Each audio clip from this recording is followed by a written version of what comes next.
Dear students, இந்த வீடியோவில் solutions கரைசல்கள் லெசனில் தன்மதிப்பீடு கண்டினியூஷன் பார்க்குறோம்.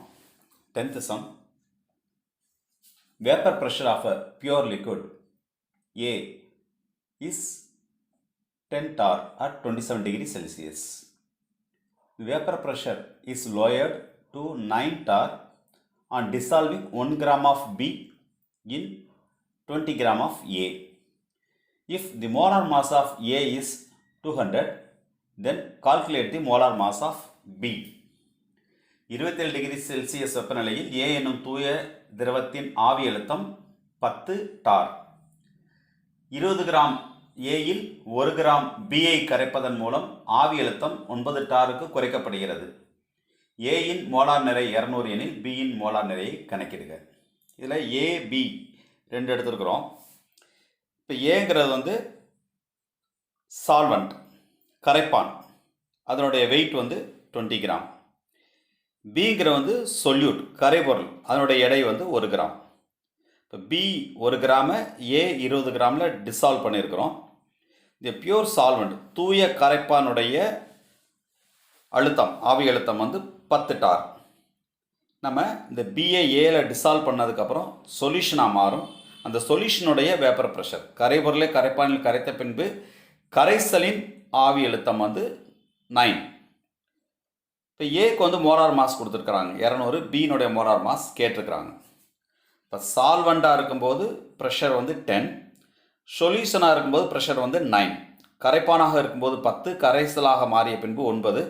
அப்போ கரைசலின் ஆவி அழுத்த குறைவு lowering of vapor pressure delta P equal to 10 minus 9 equal to 1. சொல்யூஷனாக மாறினதுக்கப்புறம் எவ்வளோ வேப்பர் ப்ரெஷர் குறைஞ்சிருக்கு? 1 10 minus 9 equal to 1. Raoult's law படி relative lowering of vapour pressure ஒப்பு ஆவி அழுத்த குறைவு எதற்கு சமமாக இருக்கும்னா கரைபொருளின் மோல் பின்னத்திற்கு சமமாக இருக்கும். The relative layering of vapor pressure is equal to mole fraction of the solute. Delta P அப்படிங்கிறது லோயரிங் ஆஃப் வேப்பர் ப்ரெஷர். இதை P0 டிவைட் பண்ணும்போது relative lowering of vapour pressure. இது ஆவி அழுத்த குறைவு. இதை கரைப்பானுடைய ஆவி அழுத்தத்தில் வைக்கும்போது இந்த டேம் ஒப்பு ஆவி அழுத்த குறைவு. இதற்கு சமமாக இருக்கும் கரைபொருளின் மோல் பின்னம் mole fraction of the solute XBக்கு சமமாக இருக்கும். XB அப்படிங்கிறது NB by NA plus NB. நம்ம எடுத்துக்கூடிய சொல்யூஷன் டைலூட் சொல்யூஷனாக இருக்கும்போது நம்ம என்ன பண்ணிடலாம்னா அந்த NBயை என்ன பண்ணிடலாம், நெக்லெக்ட் பண்ணிடலாம். அப்போ என்ன வரும், NB பை NA அப்படின்னு வரும்.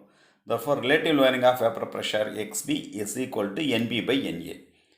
எனவே கரைசலின் ஒப்பு ஆவி அழுத்த குறைவு XBக்கு சமமாக இருக்கும். இந்த XB க்கு சமமாக இருக்கும். NB by NAக்கு சமமாக இருக்கும். டெல்டா P என்ன பார்த்துருக்குறோம், 1 அப்படின்னு பார்த்துருக்குறோம்.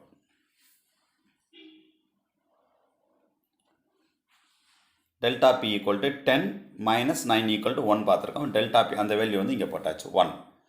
P0 எவ்வளவு, 10 ஈக்குவல் டு NB அப்படிங்கிற என்னது, number of moles of B, அதாவது mass by molar mass, mass of B by molar mass of B. பியினுடைய நிறை அதனுடைய மோலார் நிறை பை NA வகுக்கிறதுக்கு பல தலைகீழ மாற்றி பெருக்கிருக்கோம். MA by WA. 1/10ங்கிற என்னது 0.1. WB எவ்வளோ கிராம் கொடுத்துருக்கோம், 1 கிராம் கொடுத்துருக்குறாங்க, 1 போட்டாச்சு. MB தெரியாது. MA 200 கொடுத்துருக்காங்க, நான் 200 போட்டாச்சு. WA 20 கிராம், WA 20 கிராம், இங்கே 20 போட்டோம். நமக்கு MB வேணும், இதை இங்கே கொண்டு போயிட்டு இந்த 0.1 கீழே கொண்டுட்டோம். இதை சிம்பிளிஃபை பண்ணும்போது நமக்கு என்ன ஆன்சர் வருது, 100 gram mole power -1. Next sum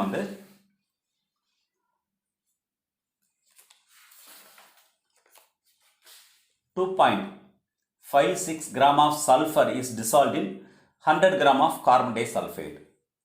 The solution boils at 319.692 Kelvin.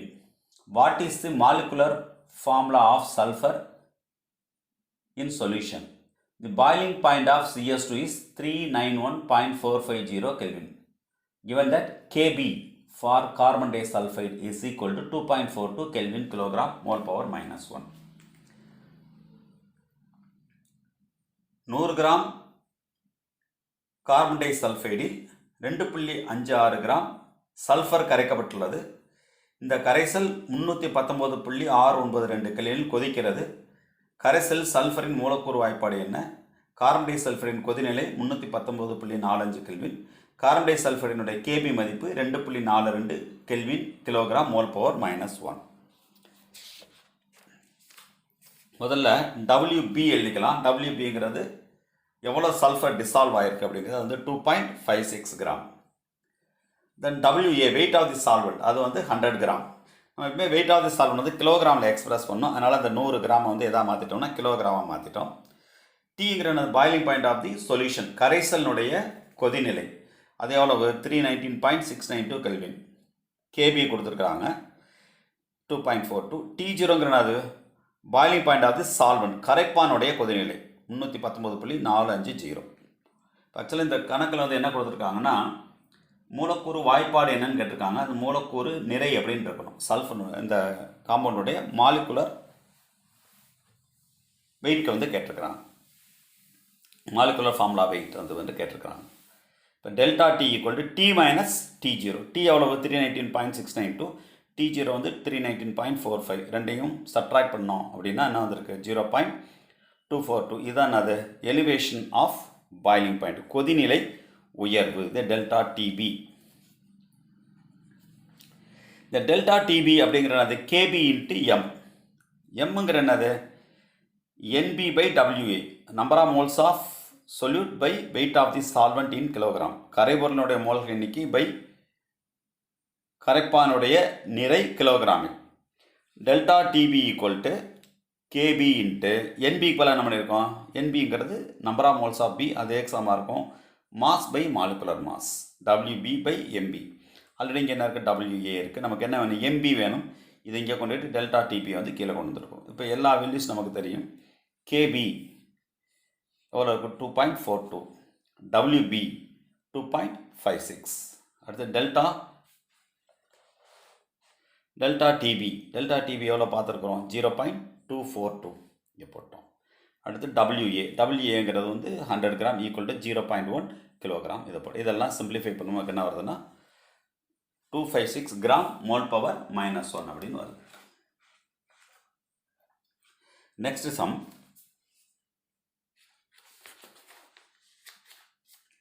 Two gram of a non-alkylate solute is dissolved in 75 gram of benzene. Lowered the freezing point of benzene by 0.2 Kelvin. The freezing point depression constant of benzene is 5.12 Kelvin kilogram mole per -1. Find the molar mass of the solute. 2 gram மின்பகுளி அல்லாத கரைபொருளை 75 gram பென்சீனில் கரைக்கும் போது பென்சீனின் உறைநிலையானது 0.2 kelvin குறைகிறது. பென்சீனின் உறைநிலை தாழ்வு மாறிலி 5.12 kelvin kilogram mole power -1. கரைபொருளின் molar நிறையை கணக்கிடுக. இப்போ வெயிட் ஆஃப் தி சால்வெண்ட் எவ்வளோ கொடுத்துருக்காங்க 75 கிராம் WA, அதை வந்து கிலோகிராம் மாற்றிருக்கோம் 0.075 kilogram. Weight of the solute எவ்வளோ கொடுத்துருக்குறாங்க 2 கிராம் கொடுத்துருக்குறாங்க. கரைபொருளினுடைய நிறை 2 கிராம். இப்போ சொல்யூஷன் சால்வெண்ட் வந்து சொல்யூஷனாக மாறின பின்னாடி கரைப்பான் கரைசலாக மாறிய பின்பு அதனுடைய உறைநிலை எவ்வளோ குறைஞ்சிருக்குன்னா 0.2 கெல்வின் வந்து குறைஞ்சிருக்கு. ஃப்ரீசிங் பாயிண்ட் வந்து 0.2 கெல்வின் குறைஞ்சிருக்கு. So delta TF is equal to 0.2 kelvin. KF கொடுத்துருக்குறாங்க 5.12 kelvin kilogram mole power -1. Question வந்து what is the molar mass of the solute, கரைபொருளினுடைய மோலார் நிறை எவ்வளவு. டெல்டா TF சமம் KF இன்ட்டு M சமம். Mங்கிறது NB by WA. NBங்கிறது number of moles of the solute by WAங்கிறது weight of the solvent in kilogram. NBங்கிறது கரைபொருளுடைய மோல்கள் எண்ணிக்கை, WAங்கிறது கரைப்பானுடைய நிறை கிலோகிராமில். NB போல் அது போட்டோம் மாஸ் பை மோலார் மாஸ், நிறை பை மோலார் நிறை, WB பை NB. ஆல்ரெடி இங்கே என்ன இருக்குது WA இருக்குது. அடுத்தது நமக்கு என்ன வேணும் MB வேணும். இதை மேலே கொண்டு போய் டெல்டா TF வந்து கீழே கொண்டு வந்துருக்கோம். therefore MB equal to KF into WB by delta TF into WA. KF எவ்வளவு 5.12, WB எவ்வளவு 2 கிராம், delta TF எவ்வளவு 0.2, தென் WA வந்து 0.075. இதெல்லாம் சிம்பிளிஃபை பண்ணும்போது நமக்கு molar mass of the solute எவ்வளோ வருதுன்னா 682.66 கிராம் மோல் பவர் -1 அப்படின்னு வருது. The next sum 6 gram per litre செறிவு கொண்ட யூரியா கரைசலுடன் ஐசோடானிக் கரைசலாக உள்ள குளுக்கோஸ் கரைசலில் 1 லிட்டரில் கரைந்துள்ள குளுக்கோஸின் நிறை என்ன? இப்போ வந்து what is the mass of glucose in 1 litre solution which is isotonic with 6 gram per litre of urea. இப்போ வந்து 2 சொல்யூஷன் இருக்குது. ஒன்று குளுக்கோஸ் சொல்யூஷன், இன்னொன்று வந்து யூரியா. 2 ஐசோடானிக்காக இருக்குது. ஐசோடானிக் அப்படிங்கிறது தேல் ஹோ சேம் ஆஸ்மாட்டிக் ப்ரெஷர். இப்போ 2 சொல்யூஷன் ஐசோடானிக்காக இருக்கும்போது என்ன கேட்டிருக்காங்க? 1 லிட்டர் சொல்யூஷனில் எத்தனை கிராம் குளுக்கோஸ் இருக்குது அப்படின்னு சொல்லி கேட்டிருக்காங்க. டபிள்யூ குளுக்கோஸ் இதுதான் கேட்டிருக்கிறாங்க. வெயிட் ஆஃப் குளுக்கோஸ் எதில் டிசால்வ் பண்ணியிருக்காங்க? 1 லிட்டரில் வந்து டிசால்வ் பண்ணியிருக்காங்க. So V = 1 litre. Weight of urea கொடுத்துருக்குறாங்க. அது எவ்வளவு? 6 கிராம். ஆஸ்மாட்டிக் ப்ரெஷர் சவுடு பரவல் அழுத்தத்துக்கு என்ன ஃபார்முலா? By = CRT. இதில் சிங்கிற என்னது? Molarity. Elevation of boiling point, depression of free செக்மெண்ட்டுக்கெல்லாம் என்ன யூஸ் பண்ணால் மோலாலிட்டி கான்சன்ட்ரேஷன் வந்து யூஸ் பண்ணியிருப்போம். இதில் மோலாரிட்டி அப்படிங்கிறது வந்து NB/V. மோலாலிட்டினா NB/WA போட்டிருப்போம். Weight of the solvent in kilogram போட்டிருப்போம்.